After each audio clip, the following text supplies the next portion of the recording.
RJD classes YouTube channel पर आप सभी का स्वागत है भाई।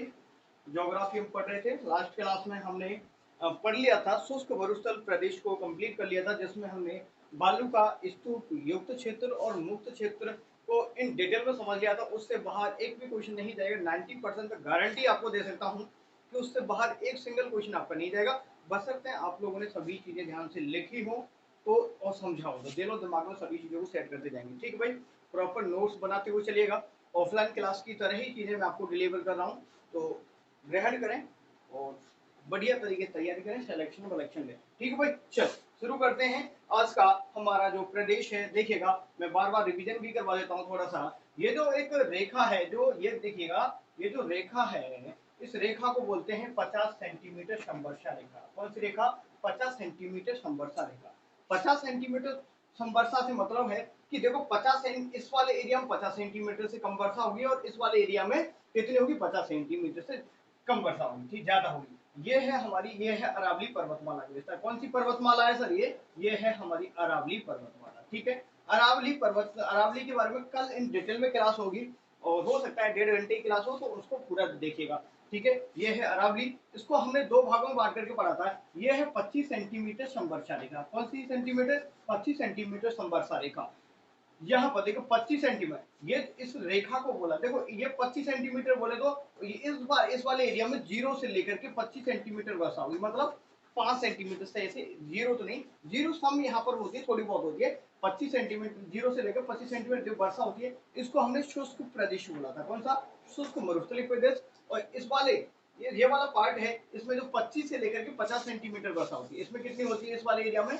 ये 25 से लेकर के 50 सेंटीमीटर तक, 50 सेंटीमीटर तक जो वर्षा होती है, इसको बोला था हमने अर्ध। ये तो बिल्कुल सूखा, और ये थोड़ा सा यहाँ पर थोड़ी सी बारिश हो रही है, 25 से 50 सेंटीमीटर यहाँ वर्षा होती है, तो इसको इसलिए बोल दिया अर्ध शुष्क मरुस्थलीय प्रदेश। क्लियर हुआ? ठीक है, अब हम बात करते हैं इसके बारे में। मैंने डिटेल में बता दिया, यहाँ पर बालू का स्तूप युक्त क्षेत्र के बारे में बता दिया था। ठीक है भाई, यहाँ पर जो रेतीला मैदान है, मैंने बताया था कि जो हवाएं हैं, सिंपल अपनी भाषा में बताऊं तो जो हवाएं चलती हैं, जो मिट्टी है, मिट्टी को बहा करके लेके जाती है अपने साथ में, और मिट्टी का जमाव हो जाता है, उसे बालू का बोलते हैं। बालू का स्तूप के बारे में मैंने इन डिटेल में बता दिया, कहाँ पर किस तरीके के बालू का स्तूप बनते हैं। नए जिलों के हिसाब से अपडेट में ही मैंने बता दिया कि किस जिले में कितना विस्तार है इस चीज का। राइट, चलो शुरू करें। ठीक है, देखो अब हम बात करते हैं अर्ध शुष्क मरुस्थलीय प्रदेश। ठीक है, इसको एक नाम और देना चाहे तो एक और दे दीजिएगा, बांगर प्रदेश। बांगर या बांगर, ठीक है, बांगर प्रदेश या बांगर ही बोल लो, ठीक है, इंग्लिश में रैप हो जाता है। ठीक है, बांगर प्रदेश के नाम से भी जानते हैं, ये भी आप ध्यान रखेंगे इसको। ठीक है भाई, चलो शुरू करते हैं। अब जो बांगर प्रदेश है, इसका हम विभाजन करेंगे तो चार हिस्सों में बांटेंगे। देखिएगा, एक जो ऊपरी हिस्सा है, जो श्री गंगानगर और हनुमानगढ़ वाला एरिया है, इसको बोलेंगे घग्गर बेसिन। कौन सा बेसिन बोलेंगे? लिखिएगा, घग्गर बेसिन। इसको बोलेंगे घग्गर बेसिन। बेसिन किसे कहते हैं? बेसिन के बारे में समझ लो, डाउट किसी को नहीं समझ आता हो। बेसिन सर क्या होता है? बेसिन होता है कोई नदी प्रवाहित होकर जा रही है, उसका जो प्रवाह क्षेत्र होता है उसको बोलते हैं बेसिन। क्या बोलते हैं? बेसिन। समझ आया? नेक्स्ट बात करेंगे, इसके जो नीचे जो शेखावाटी वाला एरिया है, जो शेखावाटी वाला एरिया है, इसको बोलेंगे शेखावाटी क्षेत्र या शेखावाटी बेसिन बोलेंगे, शेखावाटी। ठीक है, शेखावाटी क्षेत्र बोलो, या फिर इसको कांतली नदी का प्रवाह है यहाँ पर। तो किस नदी का? मुख्य रूप से कांतली नदी का प्रवाह है, तो इसको क्षेत्र को हम कांतली प्रवाह के नाम से जानते हैं। क्या बोलते हैं? कांतली बेसिन। बेसिन बोलो, ठीक है, कांतली बेसिन बोल सकते हैं इसको। इज दैट क्लियर हुआ? ठीक है, चलो उससे नीचे जाएंगे तो ये वाला जो प्रदेश है, इसको बोलेंगे नागौरी उच्च भूमि। क्या बोलेंगे? नागौरी उच्च भूमि बोल देंगे। ठीक है भाई, चलो ये हो गया नागौरी उच्च भूमि वाला एरिया। नेक्स्ट बात करेंगे, ये जो अंतिम जो लास्ट में बचा हुआ हिस्सा है, ये जो एरिया बचा हुआ है, ठीक है भाई, अब इस एरिया के बारे में बात करें, इसको ये सिरोही को छोड़ देता, सिरोही भी इसी में आ जाता। ठीक है भाई, तो देखेंगे अब ये जो एरिया है, इसको बोलेंगे लूनी बेसिन। कौन सा बेसिन? लूनी। लूनी या लूनी भी बोल देंगे, ये ना डा में चल जाता, आपको बताया, ये लूनी बेसिन। लूनी बेसिन के बारे में भी हम पढ़ेंगे इन डिटेल। हम किन चीजों के बारे में पढ़ेंगे? देखिएगा, हमने जो विभाजन करते हैं हमारे अर्ध शुष्क मरुस्थलीय प्रदेश को, इसको बोलेंगे अर्ध शुष्क मरुस्थलीय प्रदेश। अर्ध शुष्क मरुस्थलीय प्रदेश को 4 भागों में बांटेंगे। मेरे साथ बोलेगा 4 भागों में बांटेंगे। सर ऊपर ऊपर है घग्गर बेसिन, घग्गर नदी ऊपर से आती है, घग्गर नदी आती है आपके हिमाचल प्रदेश, कालका पहाड़ी हिमाचल प्रदेश से घग्गर नदी आती है और उसी का जो प्रभाव क्षेत्र है उसके इन डिटेल में समझाएंगे अभी, ठीक है। ऊपर हो गया घग्गर बेसिन, नीचे इस तरफ जाएंगे तो शेखावाटी, आपको सीकर-चोरू झुंझुनू के बारे में सुना है, नीम का थाना आ गया, सभी बताऊंगा मैं किस किस जिले में विस्तार है।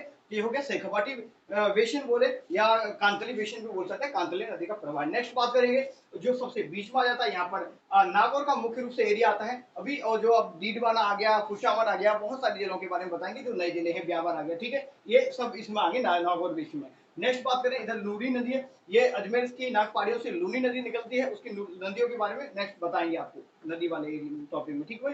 तो लूनी बेसिन का ये जो एरिया है, इज इट क्लियर? ये 4 क्षेत्र में आपको लिख देता हूँ, अब नोट्स बनाते हुए जा रहे होंगे और ऑफलाइन क्लास की तरह ही चीजें आपको पढ़ा रहा हूँ, तो बस पढ़ते जाइएगा और बढ़ते जाइएगा। देखिएगा पहले लिखिएगा आप सबसे पहले घग्गर बेसिन, कौन सा बेसिन है? घग्गर बेसिन, ठीक है भाई, घग्गर बेसिन, सभी के नाम लिख लो एक बार। जब तक आप चीजों को बोलेंगे नहीं, बार बार रिवाइज नहीं करेंगे, चीजें याद नहीं होंगी, तो मैं बार बार लिखा रहा हूं, उनको लिखते जाइएगा। घग्गर बेसिन ऊपर विभाजन लिख लीजिएगा, शॉर्ट नोट्स की तरह ऐसे लिखना है आपको, वो रंत कथा वो रट्टाफिकेशन वाला वो चीजें नहीं करने, सिर्फ अंडरस्टैंडिंग अपने अंदर बनानी है और उसी तरीके से काम करना है। नेक्स्ट बात करेंगे तो बोलो भाई शेखावाटी, शेखावाटी क्षेत्र, ठीक है भाई, शेखावाटी प्रदेश बोल लो, या फिर बोलो तो इसको कांतली बेसिन बोलेंगे। क्या कौन सा बेसिन बोलेंगे? कांतली का बेसिन, कांतली नदी का प्रवाह है, ठीक है भाई। यहाँ पर आंतरिक प्रवाह भी होता है, ठीक है, आगे बताएंगे। नेक्स्ट बात करें हम नागौरी बेसिन, नागौरी उच्च भूमि, ठीक है, नागौरी उच्च भूमि की बात करें, बेसिन नहीं, नागौरी उच्च भूमि है। यहाँ पर इस भूमि के बारे में बात करेंगे, यहाँ पर किस किस तरीके से क्या क्या चीजें मिलती है। यहाँ पर फोर्थ पॉइंट रहेगा हमारा लूनी बेसिन, कौन सा बेसिन? लूनी बेसिन। मेरे साथ हम बोल के चलेंगे भाई, लिख लिया? Is that clear? लिख लिया होगा उम्मीद करता हूँ। अगर आप लोग कभी कभार नहीं लिख पाते तो वीडियो को थोड़ा सा पॉज कर लिया करो, लिख लीजिएगा, ठीक है, लिख लिया। चलो नेक्स्ट बात करते हैं, अब हम हमारे पहले टॉपिक से बात करेंगे। सबसे पहले ऊपर पढ़ेंगे हम आज घग्गर बेसिन, कौन सा बेसिन? घग्गर बेसिन के बारे में पढ़ेंगे इन डिटेल में। दिल और दिमाग को खोल करके रखिएगा, काम करके बैठिएगा। पहली क्लास में बताया था सिंगल क्वेश्चन बाहर नहीं जाएगा, 90% का गारंटी देता हूँ कि इससे बाहर वनडे एग्जाम में तो कोई जाएगा ही नहीं, ठीक है भाई। चलो तो बस यकीन करिए, किसी भी टीचर से पढ़ो आप, उस पर विश्वास होना चाहिए आप लोगों को कि जो पढ़ा रहे हैं वो बिल्कुल ठीक पढ़ा रहे हैं। मैं आपको यहाँ पढ़ाने से पहले खुद रिसर्च करता हूँ इस चीज पर कि कोई चीज आपको गलत डिलीवर ना हो, और किसी भी तरह को इनकी इसके लिए मुझे कम से कम 2 घंटे की मेहनत करनी पड़ती है आपके सामने क्लास कराने से पहले, क्योंकि एक टीचर जब तक सीखेगा नहीं तो बच्चों को सिखाएगा कैसे? तो बस यही चीज है, मैं खुद सीखता हूँ, आज भी पढ़ता हूँ और पढ़ाता भी हूँ आपको, ठीक है भाई। चलो तो बात करते हैं हम घग्गर बेसिन की, समझते हुए चलेगा, ठीक है। चलो घग्गर बेसिन में क्या है थोड़ा सा ओवरऑल समझा जाए, देखिएगा यहाँ पर ये जो एरिया है, यहाँ पर देखो, इसको मिटा देते हैं एक बार कुछ समय के लिए। यहाँ पर है हिमाचल प्रदेश, क्या है? हिमाचल प्रदेश। हिमाचल प्रदेश से एक नदी प्रवाहित होकर के आती है, ये आती है धीरे धीरे धीरे चलती चलती चलती चलती इस तरीके से, तो ये पाकिस्तान की तरफ निकल जाती है, ठीक है।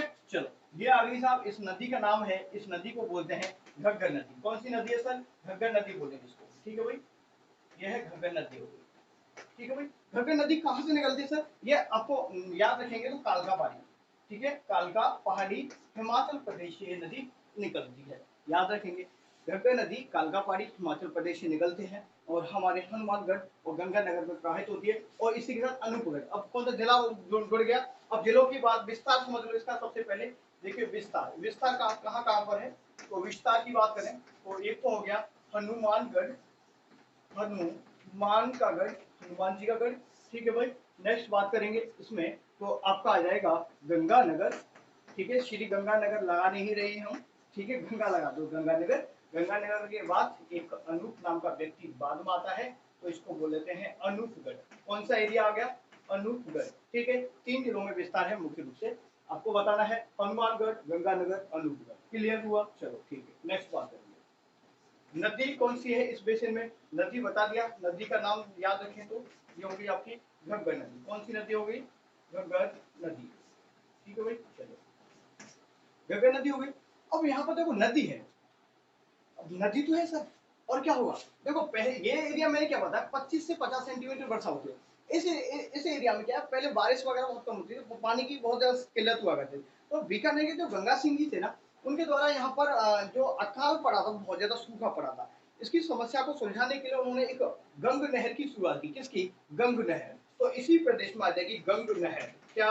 गंग नहर। ठीक है भाई, गंग नहर।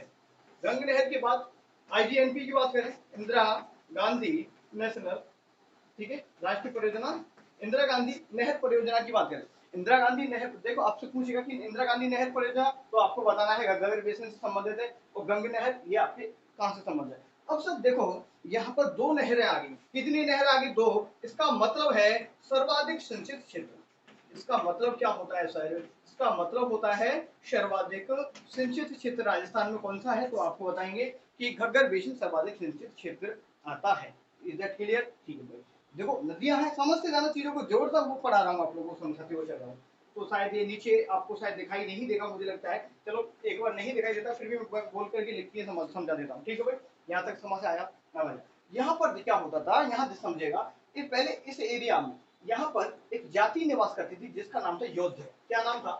योद्ध जाति। योद्ध जाति का निवास होने के कारण इस प्रदेश को यहाँ पर बोलते थे, क्या बोलते थे भाई? इस प्रदेश को बोला जाता था योद्ध क्षेत्र। कौन सा क्षेत्र? योद्ध क्षेत्र के नाम से भी जानते हैं। अगर आपसे पूछ लिया जाए कि राजस्थान में योद्ध प्रदेश कहाँ है, तो आपको बताना है श्री गंगानगर, हनुमानगढ़, अनूपगढ़ वाले एरिया को बोलते हैं योद्ध क्षेत्र। ठीक है भाई, योद्ध क्षेत्र इसको इस नाम से जानते हैं। अब मैंने बताया लूनी नदी देखो धीरे धीरे धीरे धीरे आ रही है, बिल्कुल आ रही है सर, आ रही है, दिखाई दे रही है आपको, देखो चल के आ रही है, ऐसे आएगी, ऐसे आएगी, धीरे धीरे इधर से आएगी, आगे। अब आएगी तो क्या क्या पानी बहा करके लाएगी सर, पानी आएगा सर, बिल्कुल। और यहीं पर इंदिरा गांधी नहर परियोजना भी है। पहले देखो ये इसका जो प्रभाव मुख्य रूप से पहले होता था, अब इतना नहीं है। ठीक है, एक तरीके से विलुप्ति मान सकते हैं। ठीक है, थोड़ा बहुत है।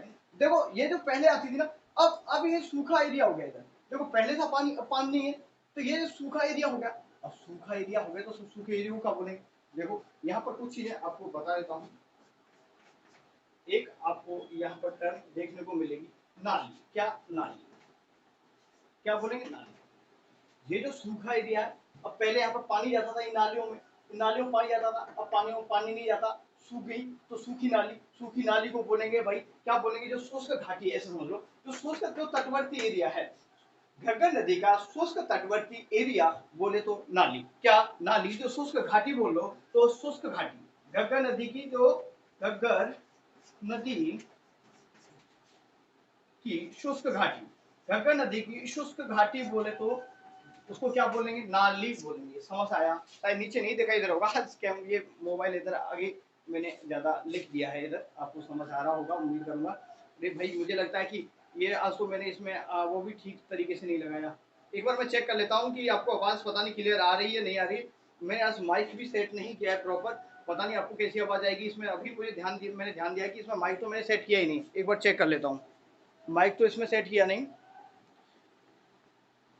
लेकिन कोई दिक्कत वाली बात नहीं। देखो अभी माइक सेट कर दिया, शायद आपको आवाज़ नहीं आ रहा होगा, सुविधा के लिए खेले, लेकिन अभी मैंने माइक ये सेट कर दिया।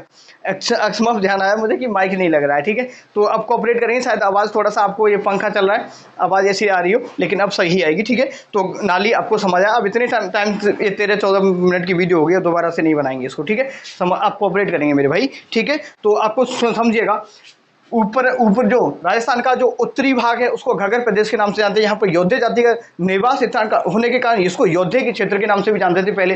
ठीक है भाई, यहाँ पर जो घग्गर नदी आती है, वहाँ पर जो घग्गर नदी के जो शुष्कतम क्षेत्र है, जो घाटियां हैं, उसको नाली बोलते हैं। क्या बोलते हैं? नाली। अब जो घग्गर नदी के द्वारा जो मैदान बनाया जाता है उसको पाट बोलते हैं। क्या बोलते हैं? जो मैदानी क्षेत्र होता है उसको बोलते हैं पाट। क्या बोलते हैं? पाट बोलते हैं। और जो पाट वाले क्षेत्र में चावल की, जो बासमती चावल की किस्म है ना, वो सर्वाधिक उत्पादन यहीं पर होता है। ये भी पूछ लेगा आपसे। तो आगे और बढ़ते हैं। ठीक है भाई, चलो। ये अभी बड़ा दुख हो रहा है कि ना आपको आवाज क्लियर नहीं आ पाई है, पता नहीं कैसा आवाज आ रहा है, मुझे नहीं पता। अब ठीक आ रहा होगा, उम्मीद करूंगा भाई, और आप लोग कोऑपरेट करेंगे। ठीक है भाई, पूरा का पूरा क्लास को जरूर देखा करें। अगर आप लोग एक बार क्लास में जुड़ जाते हैं तो पूरा क्लास जरूर देखा करें। ठीक है भाई, अब मैंने बताया था, एक तो नाली समझा दिया आप लोगों को। क्या समझाते? देखो ऊपर लिख देता हूं, नाली एक बता दिया मैंने, पाट।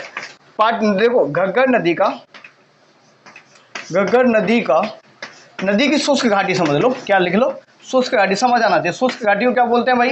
हम बोलेंगे नाली। और जो मैदानी भाग है, ठीक है, घग्गर नदी का जो मैदानी भाग है या मैदानी क्षेत्र, मैदानी क्षेत्र की बात करें हम, मैदानी क्षेत्र को क्या बोलेंगे सर? पाट। इस मैदानी क्षेत्र में सबसे ज्यादा उत्पादन होता है बासमती चावल का। कौन सा चावल है ये? बासमती। बहुत महंगा आता है भाई ना, ठीक है, बासमती चावल। और इंडिया के पास इसका पेटेंट भी है, ठीक है, पेटेंट भी इंडिया के पास है इसका, बासमती चावल का। Is it clear? ठीक है भाई। आगे और बड़े, इसमें मैंने योद्धा क्षेत्र के बारे में आप लोगों को बता दिया। और यहाँ पर सर्वाधिक रसदार फल, कैसे फल उगाए जाते हैं यहाँ पर? जो अगर हम बात करें, यहाँ पर जो फलों की कृषि वो भी होती है साथ में, तो यहाँ पर रसदार फल, ठीक है, इस क्षेत्र में रसदार फलों का उत्पादन ज़्यादा होता है, रसदार फलों का उत्पादन, ठीक है, रसदार फलों का उत्पादन भी होता है, ठीक है। मौसमी वगैरह इस तरीके से आप समझ सकते हैं, ठीक है, मौसमी कन्नू इस तरीके से होते हैं। तो मौसमी ये इसी में होता है। सर मिट्टी की ओर बात कर लेते हैं। इस क्षेत्र में मिट्टी कौन सी होती है?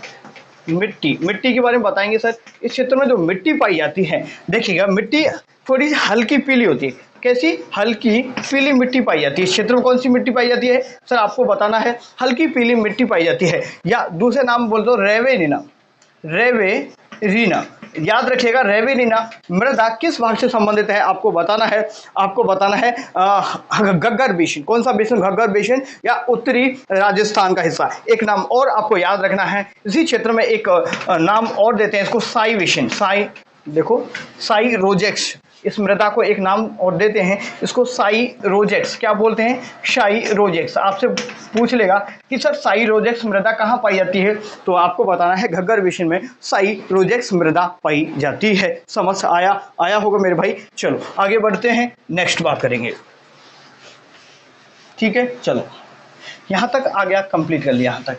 और क्या क्या इस घग्गर बेसिन से संबंधित है? अब मैंने एक चीज़ बताई, यहाँ पर इंदिरा गांधी नहर है। कौन सी नहर है? इंदिरा गांधी नहर है। सर जो नहरी क्षेत्र होता है ना, देखो ये नहर जा रही है, देखो ये जा रही है नहर, ऐसे सीधी सीधी जा रही है। लोग इसमें नहाते भी हैं, कूद कर नहाते हैं। अब कूद कर नहाते ये नहर जा रही है भाई, कोई दिक्कत नहीं है, भैंस वगैरह भी पानी पी जाती है इसमें। अब क्या होता है, जो ये एरिया है पास वाला, ये अड़ोसी पड़ोसी वाला एरिया, ऊर्जा मिलती है ना एक दूसरे को देख करके। तो ये जो पास वाला एरिया है ना भाई, देखिए नहर का तटवर्ती एरिया, तटवर्ती, ठीक है, तटवर्ती जो क्षेत्र है ना नहर का, ये क्षेत्र में क्या होता है, ये जो भूमि है ये दलदल हो जाती है। कल भी समझा था, दलदल क्या होता है, जिसमें हम फंस गए ना भाई, निकल नहीं पाएंगे। अगर आप अपने दोस्त को भी बुलाओगे ना कि भाई खींच, तो वो भी अंदर चला जाएगा। ऐसा होता है, जंपिंग करने लग जाओगे आप लोग, ना तो ऊपर आ पाओगे ना अंदर बाहर जा पाओगे, लटक जाओगे बीच में। तो ये जो एरिया है यहाँ पे तटवर्ती क्षेत्र या दलदल भूमि है, क्या है, एक तरीके से दलदल भूमि का निर्माण हो जाता है, ठीक है भाई। दलदल क्षेत्र की बात करें तो इस दलदल क्षेत्र में क्या होता है, ये जो दलदल क्षेत्र बन गया ना, अब भाई ये पूरा का पूरा खराब हो गया। अब इसको एक नाम से जानते हैं, इसको शैम की समस्या बोलते हैं। क्या बोलते हैं? इस दलदल को शैम की समस्या बोलते हैं। क्या? शैम की समस्या। तो आपसे पूछ लेगा कि शैम की समस्या राजस्थान के किस भौगोलिक प्रदेश से संबंधित है? आपको बताना है उत्तरी राजस्थान, घग्गर बेसिन, ये आपको बताना है। सर इसके लिए हम सफेदा का पेड़ लगाते हैं। कौन से? सफेदा के पेड़ों लगाते हैं। सर ये होता कैसे एक्चुअली, ये आता गया, एक आरएस में क्वेश्चन पूछा गया था कि जो यहाँ पर जो शैम की समस्या उत्पन्न होती है ना, वो कैसे उत्पन्न होती है। एक्चुअली क्या होता है, एक आपने साइंस कैपिलरीज पढ़ा होगा, साइंस में कैपिलरीज पढ़ा, एक केशकात्व, एक केशकात्व का गुण होता है। कौन सा? केशकात्व क्या होता है ये समझो एक बार, ये साइंस के टर्म है, ये समझ लीजिएगा। एक्चुअली आप लोगों ने सुना क्या, मैंने तो देखा भी है भाई ना। हम जब छोटे थे ना, अब तो लाइट आ गई, हमारे गांव में लाइट नहीं थी पहले, तो हमारे घर में ना हमारी जीजी मम्मी वगैरह हर जो भी थी वो क्या लगाती थी भाई, दीपक जलाती थी। दीपक बोले तो जैसे कोई भी बोतल वगैरह होती थी ना, डिब्बा वगैरह, जैसे जो दवाइयों की जो शीशी आती है, उनमें पहले तो क्या लंप बोलते ना, केरोसिन ऑयल को उसमें डालते थे। केरोसिन ऑयल को अगर इसमें डाल दिया, देखो ऐसे ही है, इसमें केरोसिन ऑयल था, इसमें एक कपड़े की एक क्या बना देते भाई, एक डोरी सी बना देते, कपड़े की डोरी लगा देते थे और ढक्कन में इस तरीके बांध देते। अब नीचे से जो केरोसिन है वो ऊपर जाता और ये जलती थी, जिससे उजाला होता था भाई, ऐसे होता था, ठीक है। अब ये जो नीचे से ऊपर की तरफ फ्लो हो रहा है ना, धीरे धीरे, तो ये इस तरीके से ही जो यहाँ पर जो अपसारी चट्टान है, यहाँ पर जो तत्व पाया जाता है, यहाँ पर जिप्सम पाया जाता है। आप लोगों को पता है क्या पाया जाता है? जिप्सम पाया जाता है, जिप्सम की प्लेट भी पाई जाती है, ठीक है भाई। जो चूना पत्थर पाया जाता है, ये जो चूना पत्थर ऊपर आ जाते हैं, तो ये क्षेत्र जो अनुपजाऊ भूमि का निर्माण हो जाता है, क्या हो जाता है, अनुपजाऊ भूमि बन जाती है। तो अनुपजाऊ भूमि बन जाती है तो उसको क्या बोलेंगे भाई, आपको सेम की समस्या बोल देंगे भाई। इसके लिए हम यूज करें तो जिप्सम का यूज करेंगे, किसका, जिप्सम का यूज करेंगे, जिससे कि ये समस्या ठीक हो जाए।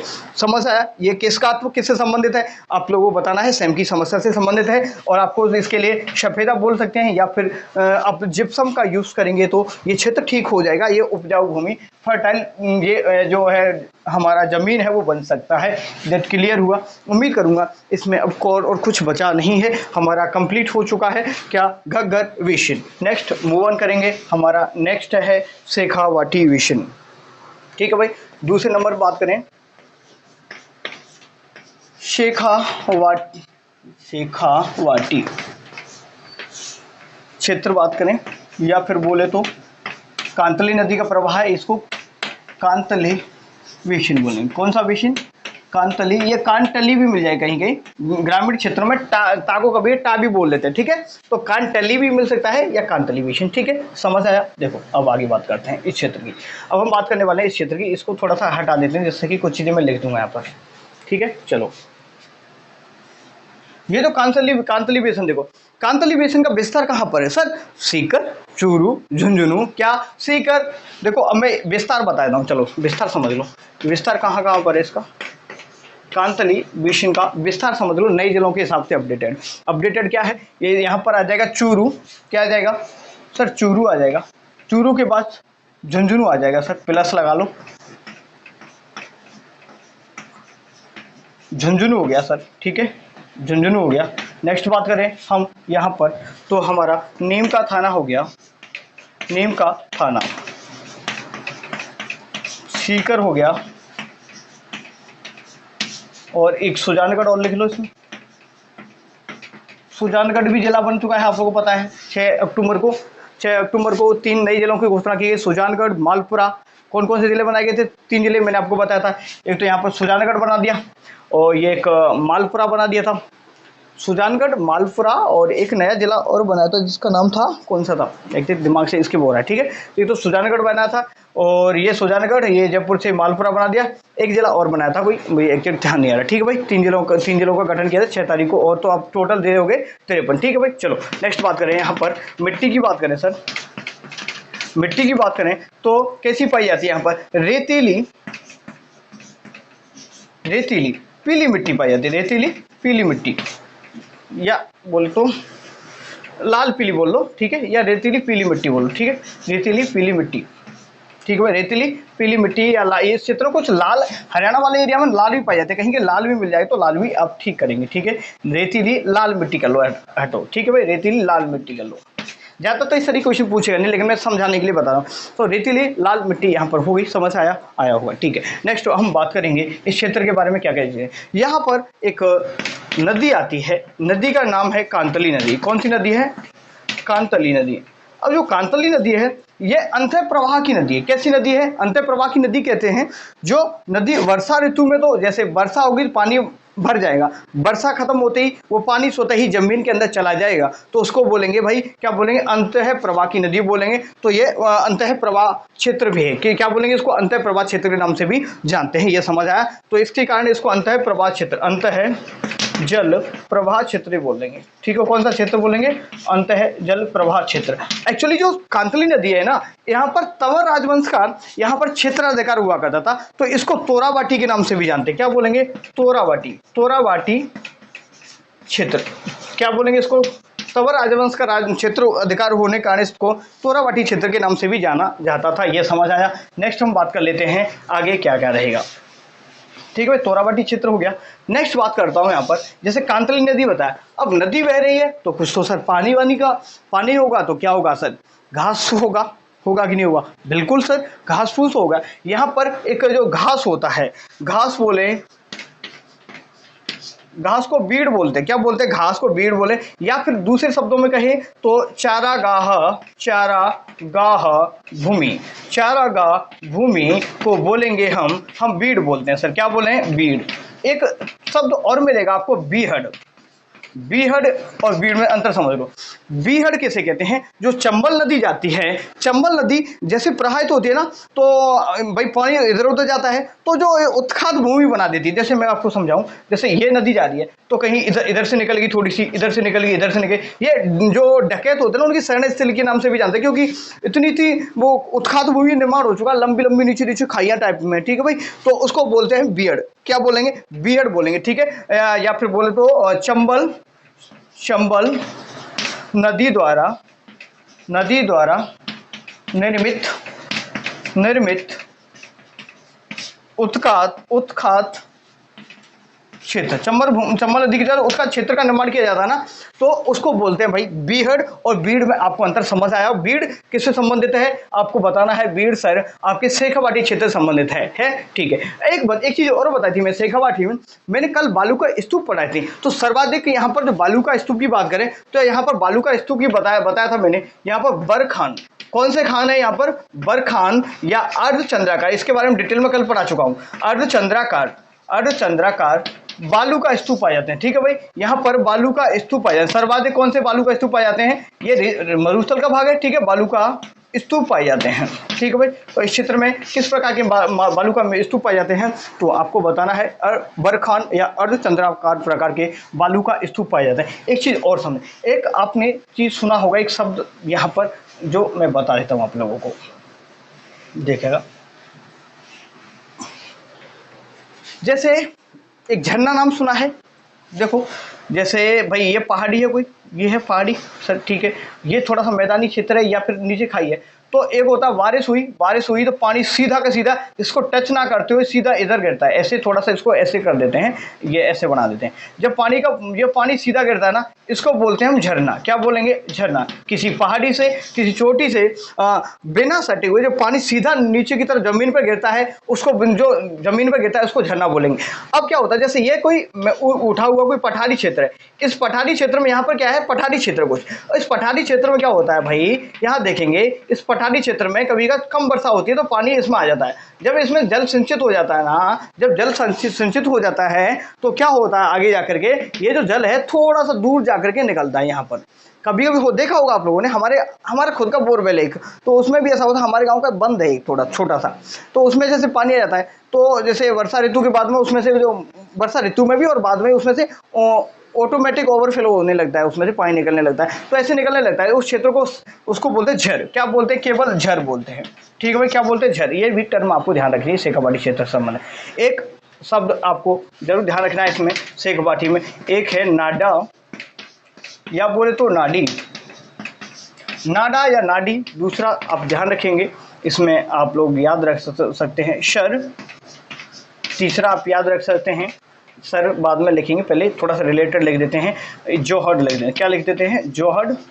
जोहड़ के बाद में लिख देते हैं हम यहाँ पर आपका शर, ठीक है भाई। चलो अब इनके बारे में समझते हैं कि सर नाडा या नाड़ी क्या होती है। अब थोड़ा सा मैं चीज़ों को रिलेट कर पा रहा हूँ, याद हो जाएगा आप लोगों को।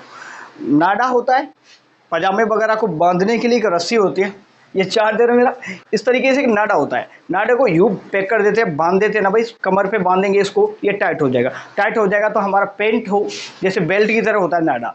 तो ये पक्का हो गया। पक्का हो गया तो हमारा पेंट नहीं घुसेगा। पेंट नहीं घुसेगा तो भाई अच्छा कुछ रहेगा, है ना। तो पेंट घुसक भी सकता है अगर ये नाडा ढंग से नहीं हुआ। लेडीजें जो पहनती है ना, उसमें भी नाडा होता है, तो भाई वो पक्का होगा तभी तो होगा, नहीं अदरवाइज घुसक जाएगा। तो नाडा बोलते हैं पक्के कुएं को। याद हुआ क्या? पक्का। नाडा पक्का मतलब पक्के कुएं। जो शेखावाटी क्षेत्र में पक्के कुएं होते हैं उनको नाडा बोलते हैं। याद हुआ? शेखावाटी क्षेत्र में पक्के कुओं को नाडा कहते हैं। नेक्स्ट समझ में आया। जोहड़। क्या? जोहड़। जोहड़ कहते हैं कच्चे कुएं को। क्या बोलते हैं? कच्चे कुएं को। कच्चे कुएं को क्या बोलते हैं? शेखावाटी क्षेत्र में जोहड़ के नाम से आते हैं। जो छोटे तालाब हैं, जो छोटे तालाब हैं, छोटे तालाब को हम शर के नाम से जानते हैं। छोटे तालाब को सर कहेंगे।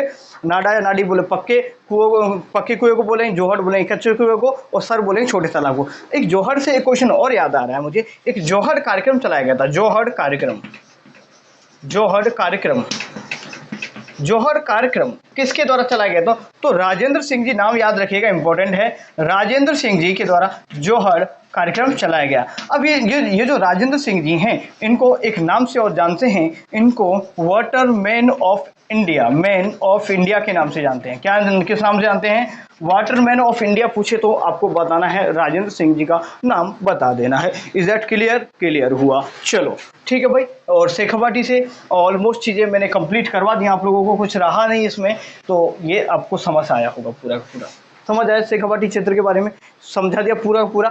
और ठीक है, बढ़ते हैं। देखो मैं पूरा का पूरा बार बार रिवीजन भी करवा देता, लेकिन बहुत ज़्यादा टाइम हो जाता है ना। ठीक है, उम्मीद करूँगा आपको ये चीज़ें सब क्लियर हो, समझ आ रही होंगी।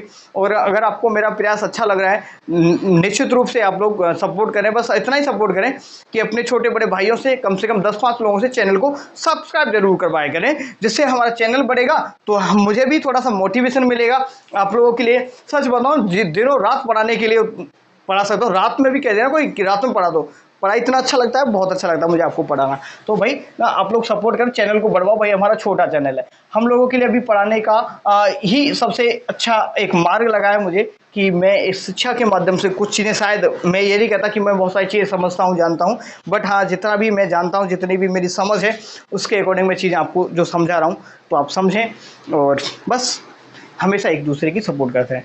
दूसरा प्रदेश शेखावाटी हुआ। अब बात करें हम नागौरी उच्च भूमि, तीसरे प्रदेश की बात करें, नागौरी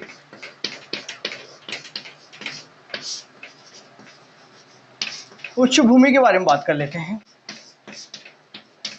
नागौरी उच्च भूमि क्यों बोलते हैं? एक्चुअली यहाँ पर नागा, यहाँ लिख देता हूँ, नागाओं का यहाँ पर नागा ज़्यादा रहते थे, क्षेत्र अधिकार हुआ करता था नागाओं का, इस वजह से इस क्षेत्र को नागौर के नाम से, जो नागौर जिला है उसके नागाओं के कारण ही नागौर इसका नाम पड़ा था। ठीक है भाई, नेक्स्ट बात करेंगे यहाँ पर और क्या क्या चीज़ें, इसी में क्या क्या पढ़ने वाले हैं वो समझ लो मेन चीज़। अब जो नागौर उच्च भूमि विस्तार समझ लो पहले नए जिलों के हिसाब से, फिर आप बोलेंगे कि सर नए जिलों के हिसाब से पढ़ाया नहीं, नए जिलों के हिसाब से विस्तार समझो। एक्चुअली इसमें आएगा सबसे पहले आपका नागौर, जिलों का नाम ध्यान रखेंगे सर, कौन सा जिला है आपका, ये वाला एरिया जो मेन जो एरिया है ये हो गया पूरा का पूरा नागौर। नागौर के बाद डीडवाना, क्या बताना है, डीडवाना, डीडवाना के बाद अब कुचामन सिटी, अभी तीसरा जो जिला बना था ना मैं बता रहा, कुचामन सिटी बना था, भूल गए, सुजानगढ़, कुचामन सिटी, मालपुरा, ये 3 जिलों का घोषणा की थी 6 अक्टूबर को। ठीक है मुख्यमंत्री जी ने। तो देखो नागौर, डीडवाना और कुचामन, तीसरा जिला कौन सा है सर, कुचामन, ठीक है कुचामन। चौथा जिला यहाँ पर कुछ ब्यावर का एरिया भी आ जाएगा, ब्यावर, ठीक है ब्यावर, और कुछ थोड़ा सा एरिया यहाँ पर पश्चिमी जोधपुर, जो पूर्वी थोड़ा सा एरिया आएगा, बस केवल पूर्वी जोधपुर का भी, पूर्वी जोधपुर ग्रामीण का भी थोड़ा सा एरिया आ जाएगा। ठीक है भाई, ये ध्यान रखिएगा। और ये हो गया इसमें, और जयपुर का भी थोड़ा सा एरिया, बस मुख्य रूप से आप यही ध्यान रखेंगे, नागौर है, डीडवाना है, कुचामन है, ब्यावर है, और आपका ये आ जाता है आपका पूर्वी जोधपुर, और कुछ अजमेर का भी हिस्सा है, कुछ अजमेर का हिस्सा भी है। ठीक है, कुछ इसमें हिस्सा है अजमेर का, ये इसमें विस्तार आपको देखने को मिलेगा। समझ आया? ठीक है, नेक्स्ट बात करेंगे। और आपको ये सब चीज़ें कब याद होंगी, ये सब चीज़ें जब याद होंगी, जिलों के बारे में तो रटना तो है ही नहीं बिल्कुल। आप लोग जो नए जिलों का जो मैप आया वो मैंने लास्ट क्लास भी करवाई थी, और भी करवा दूंगा अगर आप बोलेंगे तो बस दिमाग में पूरा का पूरा मैप छप जाना चाहिए। मैंने एक चीज़ फर्स्ट क्लास में आपको समझाई थी कि ज्योग्राफी अगर हमें पढ़ना है तो हमें माइंड मैप बनाना चाहिए। दूसरा पॉइंट बताया था मैंने आपको कि चीज़ों को हमें रिलेट करके पढ़ना है, जब तक चीज़ों को रटेंगे तो कुछ नहीं हो पाएगा। ठीक है भाई, चलो अब नागौरी उच्च भूमि के बारे में बात कर लेते हैं। ठीक है भाई, चलो नागौर में एक्चुअली क्या है, जो नागौर, एक मिनट, एसिडिटी शो हो रही है कल से भाई ना, क्या है, एक मिनट, क्या ये पानी ढका ही नहीं,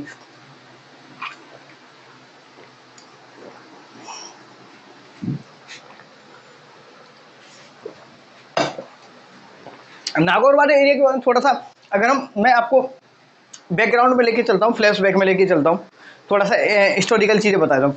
यहाँ पर ये जो नागौर वाला एरिया था ना, इस क्षेत्र में पहले अजमेर की तरफ एक सपाल दत्त ने यहाँ पर 551 ईस्वी में वासुदेव चौहान के द्वारा जो चौहान डायनेस्टी, चौहान राजवंश की स्थापना की गई थी। ठीक है भाई, चौहान राजवंश की स्थापना की गई थी, और इसी क्षेत्र में जो एरिया था 1.25 लाख लोगों का जो क्षेत्र हुआ का, 1.25 लाख गाँव का बोल सकते हैं, तो उस क्षेत्र को सपाल दत्त के नाम से जानते थे।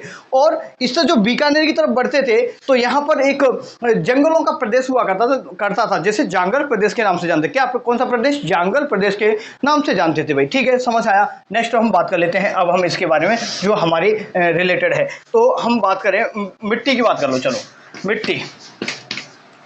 मिट्टी की बात करें सर, तो आपको बताना है ग्रे ब्राउन मिट्टी कौन सी है, ग्रे ब्राउन मिट्टी। यहाँ पर इस क्षेत्र में कौन सी मिट्टी पाई जाती है, ग्रे ब्राउन मिट्टी पाई जाती है। एक्चुअली पूरे अगर दोस्तों कमर्शियल प्रदेश की बात करें, ओवरऑल अगर हम बात करें तो इंसेप्टी सॉल्ट्स जो मृदा पाई जाती है इसमें, ठीक है भाई। और कुछ इस वाले क्षेत्र में भूरी रेतीली भी पाई जाती है, कौन सी, भूरी रेतीली भी बोल सकते हो, भूरी रेतीली मिट्टी। कौन सी मिट्टी है सब, भूरी रेतीली मिट्टी, ध्यान रखेंगे, भूरी रेतीली मिट्टी, ठीक है भाई। तो मृदा पूछे ग्रे ब्राउन बोला या भूरी, ये क्या लिख गया, ये भूरी, ठीक है चलो कोई ना। तो भूरी रेतीली या फिर बोले तो क्या बोलेंगे, आपको बता देना है ग्रे ब्राउन यहाँ पर जो है मिट्टी सॉइल पाई जाती है, ये आपको याद रखना है। नेक्स्ट बात करें, यहाँ पर जो ये जो नागौर आपने नाम सुना होगा, इस एरिया में एक समस्या रहती है फ्लोराइड की। इसको यहाँ पर बोले तो जायल से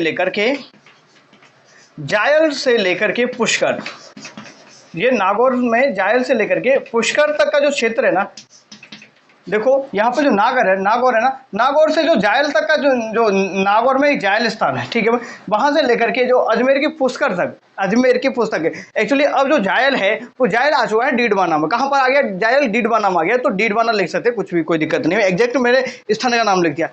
अब जो जायल से लेकर के पुष्कर तक क्या होता है, फ्लोराइड की मात्रा ज्यादा पाई जाती है। क्या पाया जाता है यहाँ पर, समझिएगा, नागौर देखो, नागौर में देखो जायल से लेकर के पुष्कर तक, जायल से लेकर के पुष्कर तक एक पट्टी पाई जाती है। क्या, जो एक भूमिगत एक पट्टी है जिसमें जो पानी निकलता है ना, वो सब उसमें फ्लोराइड की मात्रा बहुत ज़्यादा होती है। दांत पीले हो जाते हैं, उसमें बिल्कुल पीले दांत हो जाते हैं। और जब हम ज़्यादा फ्लोराइड का इस्तेमाल करेंगे, जब हम ज़्यादा फ्लोराइड का जो पानी पियेंगे ना, तो धीरे धीरे शरीर क्या है, हमारा हड्डियाँ हैं थोड़ा सा बिल्कुल मुड़ने लग जाती है। मुड़ने बोले तो जैसे सीधा इंसान है, अब ये धीरे धीरे यूं मुड़ना शुरू हो जाएगा, ये बांका हो जाएगा। क्या हो जाएगा, बांका हो जाएगा। तो यहाँ पर इस क्षेत्र को बांका पट्टी बोलेंगे। क्या बोलेंगे, बांका हो गया, तो बांका पट्टी। या फिर अब ये कुबड़ हो गया, इस तरीके से हो जाता है ना, कभी झुका हुआ देखा होगा किसी को, तो इसको एक कुबड़ पट्टी के नाम से जानते हैं। तो कुबड़ पट्टी, ठीक है, ये भी ध्यान रखें। कुबड़ पट्टी कहां से संबंधित है, नागौर उच्च भूमि से जायल से लेकर के पुष्कर तक एक भूमिगत एक जल पट्टी है, या जल पट्टी का विस्तार है जिसमें फ्लोराइड की मात्रा ज्यादा है। उसका जो उस पानी को पीते हैं लोग तो फ्लोराइड की प्रॉब्लम हो जाती है। जो फ्लोराइड की प्रॉब्लम हो जाती है तो बांका हो जाता है, तो उसको बोलेंगे बांका पट्टी या कुबड़ पट्टी के नाम से जानेंगे। समझ आया कि नहीं आया। अब एक्चुअली जो फ्लोराइड है, फ्लोराइड को फ्लोराइड से जो प्रभाव हो रहा है ना, इस प्रभाव को कम करने के लिए जीका के द्वारा एक पहले कार्यक्रम भी चलाया गया था। किसके द्वारा, जीका के द्वारा, इसके निवारण के लिए जीका के द्वारा। जीका बोले तो समझते होगे जीका के बारे में, ये जीका है, ये जीका नहीं है भाई, ठीक है। जीका ये जापान इंटरनेशनल कॉर्पोरेशन एजेंसी है, उसके द्वारा ये चला गया था, ठीक है। चलो नेक्स्ट बात करें हम, बाइक फ्लोराइड हो गया, इसे फ्लोरेसिस भी रोग हो जाता है, ठीक है। नेक्स्ट बात करेंगे यहाँ पर और क्या चीज़ है, ये नागौर के बारे में। हाँ, अब इंपॉर्टेंट चीज़ समझा देता हूँ इसमें नागौर में। अब समझो इंपॉर्टेंट, इससे भी ज़्यादा इंपॉर्टेंट बता रहा हूँ नागौर में क्या चीज़ है। जो नागौर है ना, हाँ बिल्कुल आराम से पढ़ा रहा हूँ भाई, ठीक है। अगर किसी को थोड़ा सा स्पीड कम लगा करे ना, तो स्पीड को इंक्रीज करके देख लिया करो। नागौर में इस क्षेत्र में अवसादी चट्टानें पाई जाती। कौन सी चट्टानें, अवसादी चट्टानें पाई जाती है सर, ठीक है भाई। इस क्षेत्र में कौन सी चट्टानें पाई जाती है, अवसादी चट्टानें पाई जाती हैं। जो अवसादी चट्टानें पाई जाती हैं, इनमें क्या है, जिप्सम की प्रधानता है। क्या, जिप्सम की प्रधानता है। तो आपको बताना है जो अवसादी चट्टानें हैं नागौर में, वहाँ पर जिप्सम की प्रधानता है। जब जिप्सम की प्रधानता है, यहाँ पर क्या है, जिप्सम की प्रधानता है, तो ये एक यहाँ पे क्षेत्र बोल सकते हैं, श्रेणी बोल सकते हैं। एक है मकराना, एक मांगलोद में पाई जाती है, ठीक है, मांगलोद। और एक भदवास में भी है, ठीक है भाई, ध्यान रखेंगे। एक्चुअली चट्टानों के बारे में थोड़ा समझाऊंगी आपको। चट्टानों के बारे में समझ लो कि चट्टान कैसे, एक होती है, आपने सुना होगा आग्नेय चट्टान, एक है आपकी अवसादी चट्टान, और एक है आपकी रूपांतरित चट्टान या कायांतरित चट्टान बोलते हैं। तो चट्टान 3 प्रकार की होती है, समझ लो। देखो समझिएगा, जैसे ये भूपटल है, ठीक है भाई, भूपटल है, ये रही हमारी भूमि। अब भूमि में आप लोगों को पता है नीचे है लावा, गर्म लावा, 5000 डिग्री सेल्सियस तक यहाँ पर है लावा, गरम गरम लावा, ये लावा है धीरे, यहाँ पर ये उसको मैग्मा बोलेंगे। ये जो लावा है धीरे धीरे इसमें थोड़ा सा ओवरफ्लो होगा। यहाँ पर जो इनमें क्या होता है कि ये ऊपर फ्लो होता रहता है, ऊपर संचरण होता रहता है इसमें। ये जब लावा में संचरण होता रहता है तो बहुत ज़्यादा गर्म हो जाता है ना, फिर एक बार ये क्या करता है, जमीन से बाहर निकलने शुरू हो जाता है। ये जो लावा है ना नीचे का, ये जो लावा है जमीन से बाहर निकलने लग गया। ये लावा गरम गरम गरम गरम नया नया लावा निकल गया इस तरीके से। अब ये जो क्षेत्र है, एक्चुअली इस क्षेत्र को क्रेटर बोल देते हैं। वहां पर जो गड्ढा हो जाता है, गड्ढे को क्रेटर के नाम से जानते हैं। कभी कभार यहाँ पर जो खारे पानी की झीलों का भी निर्माण हो जाता है। ठीक है भाई। और बात करें जो देखो यहाँ से जो माल निकल के आया, जो बाहर जो नया नया माल निकल के आया, इसको बोलेंगे आग्नेय। तो यहाँ पर ये जम जाएगा तो इसको बोलेंगे आग्नेय चट्टान। क्या बोलेंगे? आग्नेय चट्टान बोलेंगे। अब क्या होता है, जैसे कोई एरिया है, अब ये जो और भी नीचे चलेगी साहब, ये और भी नीचे जाकर के धीरे धीरे जमना शुरू हो गया, धीरे धीरे जमना इनका शुरू हो गया। तो सेडिमेंट्स अगर डिपोजिशन होगा, यहाँ पर सेडिमेंट्स का डिपोजिशन होगा तो ये अवसाद बन गए। ठीक है। तो जो अवसाद, कोई भी चीज है, छोटी छोटी चीजें यहाँ दबना शुरू हो गया, जैसे दबना शुरू हो गया तो इसको बोलेंगे अवसादी चट्टान। कौन सी चट्टान बोलेंगे? अवसादी चट्टान। अब इसमें केमिकल रिफॉर्म्स हो जाते हैं, थोड़ा सा परिवर्तन हो जाते हैं इसमें। इसकी जो केमिकल प्रॉपर्टी है वो चेंज हो जाती है अवसादी जो चट्टानों में, जो पदार्थ जीवाश्म वगैरह दबेंगे, ठीक है, उनमें, तो उसको बोलेंगे रूपांतरित। इसका भी रूप चंद्र, अवसादी चट्टान का जो रूप चेंज हो जाता है ना, रूपांतरित चट्टान बोलेंगे। क्या बोलेंगे? रूपांतरित या कायांतरित चट्टान के नाम से बोलेंगे। समझ आया? तो रूपांतरित कायांतरित चट्टान क्या होती है समझो एक बार, कि नागौर वाले क्षेत्र में, समझो नागौर वाले क्षेत्र में एक अवसादी चट्टान पाई जाती है जिसमें जिप्सम की प्रधानता है। ठीक है, गौठ मांगलोद में। ठीक है, जिप्सम की प्रधानता, ये आप ध्यान रखिएगा भाई। ठीक है। और नेक्स्ट बात करें, यहाँ संगमरमर भी पाया जाता है, संगमरमर भी पाया जाता है, लिख लो संगमरमर। संगमरमर कहाँ पाया जाता है सर? संगमरमर पाया जाता है यहाँ पर सफेद, कौन कैसा संगमरमर सर? सफेद संगमरमर पाया जाता है। जल्दी बोला इसलिए थोड़ा सा कभी चीजें स्लिप हो जाती है, बस आप माइंड ना करें। ठीक है भाई। तो अवसादी चट्टानों से जिप्सम कहाँ से? मांगलोद। ठीक है, ये डीडवा नाम आ गया, कहां पर? डीडवा में। ठीक है भाई। चलो नेक्स्ट, और मैंने चट्टान के बारे में बताया था कि जो लावा है, जो मैग्मा है, यहाँ पर 5,000 डिग्री सेल्सियस तापमान पर ये है ना, ये जो मैग्मा है धीरे धीरे बाहर की तरफ निकलेगा, वो बाहर आएगा तो नया नया आएगा, यहाँ पर नया नया आएगा तो यहाँ पर आग लगेगी, आग का स्वरूप होगा। तो पहले इसको बोलेंगे आग्नेय चट्टान बोल देंगे। ये थोड़ा डिकम्पोजिशन होगा, ये जमाव होगा इनका, तो अवसादी चट्टान बनेंगी। अवसादी चट्टानों में की जो केमिकल प्रॉपर्टीज में इनमें दबाव पड़ेगा तो केमिकल प्रॉपर्टीज उसकी चेंज हो जाती है। जब केमिकल प्रॉपर्टी चेंज हो जाएंगी तो उस नीचे वाले हिस्से को हम क्या बोलेंगे भाई? रूपांतरित या कायांतरित चट्टान बोलेंगे। समझ आया होगा? ठीक है भाई। चलो, ये मैंने आपको समझा दिया, पूरा का पूरा संगमरमर का भी क्षेत्र है, यहाँ पर जिप्सम भी पाया जाता है, ये आपको समझ आया होगा पूरा का पूरा। ठीक है भाई, समझ आ गया ना? चलो अब बात कर लेते हैं, कितना टाइम हो गया है एक बार देख लेता हूं। अभी 42 मिनट हुआ है, कोई दिक्कत वाली बात नहीं है। ठीक है, चलो, ये नागौर वाला क्षेत्र मैंने ऑलमोस्ट पूरी चीज़ें कवर करा दी, इसमें और कुछ रहा नहीं है आप लोगों का। ठीक है भाई। नेक्स्ट बात कर लेते हैं हम, नेक्स्ट बात करेंगे, इससे बाहर कुछ नहीं जाएगा, बस यकीन के साथ पढ़ लो, प्रॉपर मेरे नोट्स बना लो, और पेपर देने जाना, कोई भी एग्जाम देने जाना, अगर उसमें क्वेश्चन नहीं आए तो बोल, कुछ तुम्हें जो अच्छा लगे ना, मैं आपसे पैसा तो ले नहीं रहा हूँ कि मैं आपको पैसा रिटर्न कर दूँ कि लो भाई पैसे, कि आप लोग मेरी क्लास से नहीं आया, लेकिन यकीन करना 90% तक यहीं से मिल जाएगा, कुछ भी बाहर नहीं जाएगा, बस यकीन करो। ठीक है। नेक्स्ट बात करते हैं हम लूनी बेसिन, चौथा पॉइंट है हमारा, लूनी बेसिन के बारे में बात करेंगे।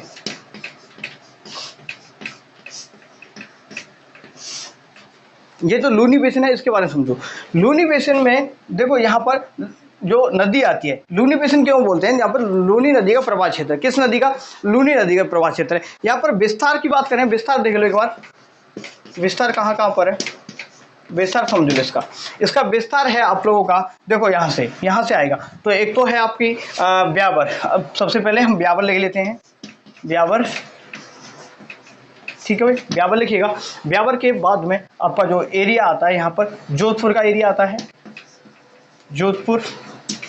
कुछ एरिया इसका पाली का भी है, कुछ एरिया इसमें पाली का भी आता है। ठीक है, पाली हो गया, जोधपुर, पाली, पाली का बहुत सारा एरिया था नीचे इधर से। ठीक है ना, तो पूरा का पूरा देखो, ब्यावर हो गया, जोधपुर हो गया, पाली। जोधपुर का कुछ हिस्सा आता है, पश्चिमी हिस्सा, पूरा हिस्सा नहीं आता है, ये दक्षिण पूर्वी हिस्सा आता है। ठीक है, दक्षिण पूर्वी हिस्सा आता है। ठीक है, ये ध्यान रखिए, गुजरात में जोधपुर का थोड़ा सा हिस्सा आता है जोधपुर का। नेक्स्ट हम बात करें यहाँ पर, तो यहाँ पर आपका ये बालोतरा का भी कुछ एरिया आता है, बालोतरा, बाड़मेर का भी आता है, बाड़मेर का आता है, इसमें थोड़ा सा हिस्सा आता है। यहाँ पर ये सांचौर का एरिया भी आता है, सांचौर का आता है, और जालौर का एरिया आता है। इतने जिलों का नाम ध्यान रखना है।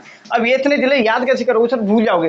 बस मैं क्या बता रहा हूँ, एक बार मैप खोल लेना और जो मैंने इस तरीके से ड्रॉ किया ना, ऑटोमेटिक ये चीजें, ये क्षेत्र आपको समझ आ जाएगा। इसको क्या, ब्यावर, जोधपुर, पाली, बालोतरा, बाड़मेर, सांचौर और जालौर, ये एरिया आपका किस माता लूनी बेसिन में आता है, ये आपको समझना है। ठीक है भाई, चलो नेक्स्ट हम बात कर लेते हैं आगे।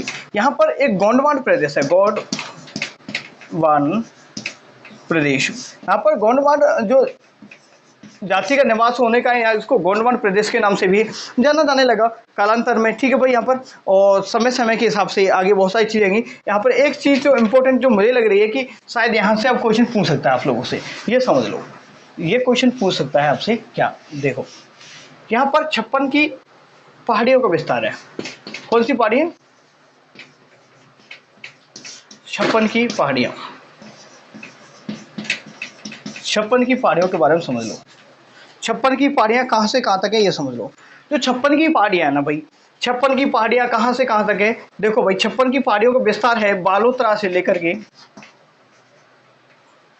देखो 56 की पहाड़ियाँ कहाँ है? बालोतरा से लेकर के, बालोतरा से शिवाना तक। कहाँ तक, किस तक? शिवाना। शिवाना बोलो, शिवाना बोलो, कोई दिक्कत नहीं। बालोतरा से लेकर के शिवाना तक 56, क्या 56 गुंबदाकार, गुंबदाकार। ये कैसे टूट रहा है भाई, ये अरे भाई ऐसे मत टूट। देखो इसको ऊपर लिख देता हूँ, यहाँ लिख देता हूँ। देखो क्या, देखो 56 गुंबदाकार पहाड़ियों को, पहाड़ियों का विस्तार होने के कारण इसको क्या बोलते हैं? क्या बोलते हैं भाई? 56 की पहाड़ियाँ बोलते हैं भाई। क्या बोलते हैं? 56 की पहाड़ियाँ बोलते हैं। यहाँ पर थोड़ा बालोतरा, देखो यहाँ पर ये जो थोड़ा सा एरिया इधर आ जाएगा, मैप एग्जैक्ट बन नहीं पा रहा है यहाँ पर।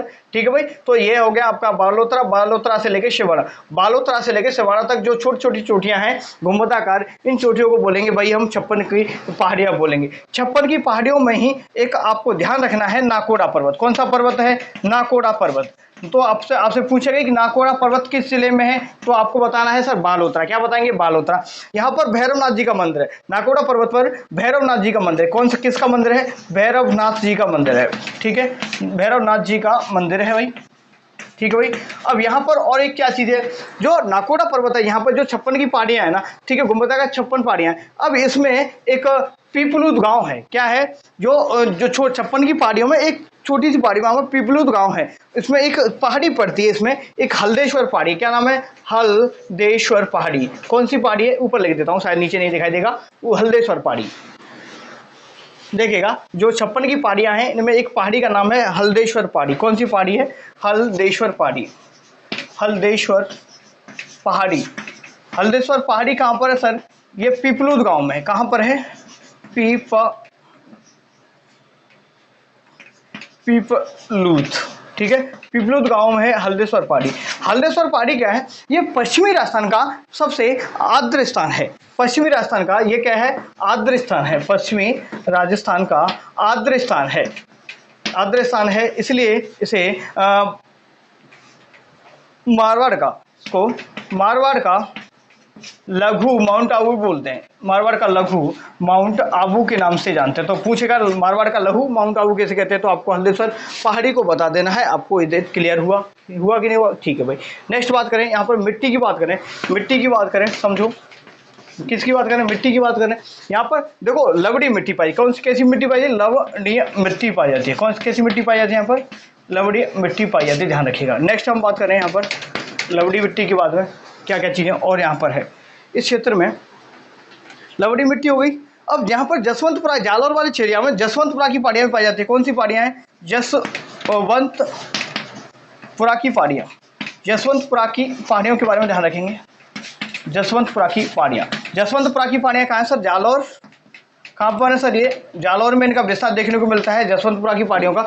जसवंतपुरा की पहाड़ियों में सबसे सर्वोच्च चोटी की बात करें, लिखिएगा सर्वोच्च चोटी। थोड़ा सा अभी मुझे आज कहीं जाना है मुझे, तो थोड़ा जल्दी करवा रहा हूँ। सर्वोच्च चोटी की बात करें तो सर्वोच्च चोटी है आपकी कौन सी है सर? डोरा पर्वत। कौन सी?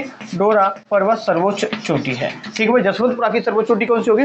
डोरा पर्वत, ये आपको याद रखना है। ठीक है भाई, चलो यहाँ पर ये क्लियर हो गया पूरा का पूरा, और कुछ मेरे ख्याल से रहा नहीं है। एक चीज़ और बताता हूँ, यहाँ पर जो लूनी नदी आती है, देखो लूनी नदी जैसे यहाँ पर आएगी, ये अजमेर से निकल के आई ना, लूनी नदी इस तरीके से यूँ निकल के आती है। ठीक है, तो लूनी नदी है ना, लूनी नदी